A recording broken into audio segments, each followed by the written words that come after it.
Bạn ní cái chi tràng đầm lầy atra gặp ra bỏ từ ní kia cái nào bỏ xa đó làm đấy không một năm chẳng từ ní kia cái nào ra làm đấy miền tuần tì làm bay đầm lớn nên đầm lệ atra gặp ra làm bay tập tuần năng tệ phò na rồi có càng nhiều xem bỏ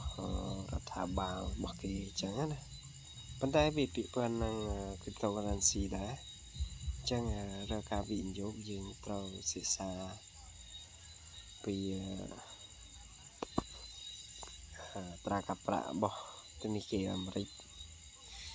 thiệp cho môi năng cryptocurrency để chỉ bitcoin và bitcoinคือ cryptocurrency để miền tầm mũi thì mình tiền người lộc thế chẳng vì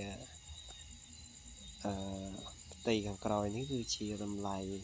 คอนจะปีปอนดับใบรอดับปีปอนไปพรามจังยังไงมือบ้านจังไอ้ตัวนี้คือขนาดสารอนบริจยังมือตาม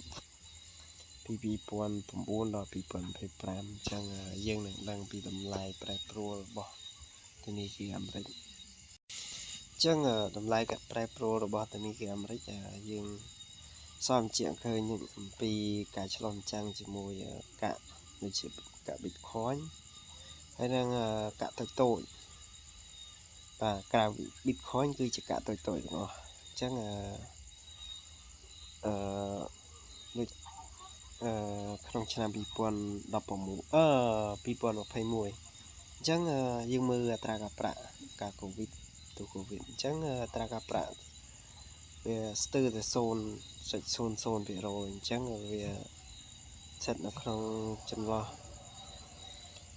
0.08%បាទអញ្ចឹងអត្រាការប្រាក់នេះគឺវាទាបមែនទែនហើយធ្វើឲ្យតម្លៃ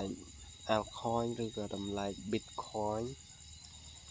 altcoin ហ្នឹងសំដៅលើកាក់តូចៗអញ្ចឹងធ្វើឲ្យកាក់ទាំងអស់នោះវាមានសន្ទុះខ្លាំងអញ្ចឹងវាឡើងខ្ពស់មែនទែន2021ចាប់ពីចុងឆ្នាំ2021រហូតដល់2025យើងឃើញថាកាក់ altcoin ចាប់ផ្ដើមចុះរហូតដល់2025នេះយើងឃើញថា bitcoin វាចាប់ផ្ដើមឡើងដល់តម្លៃ$10,000អញ្ចឹងយើងមើលអត្រាការប្រាក់ធៀបជាមួយនឹងតម្លៃអញ្ចឹងបន្តមកទៀតបើសិនជាធនាគារកណ្ដាលអាមេរិកបញ្ចុះអត្រាការប្រាក់ដូចឆ្នាំ2021យើងសាកសម័យមើលថាតើលំហូរលុយវាអាចនឹងចូលទៅ altcoin ឬក៏ bitcoin អាចខ្ពស់បំផុតដល់តម្លៃប្រមាណអញ្ចឹងយើងរកការវិនិយោគវាមានហានិភ័យអញ្ចឹងយើងសិក្សាធៀបជាមួយនឹងអត្រាការប្រាក់របស់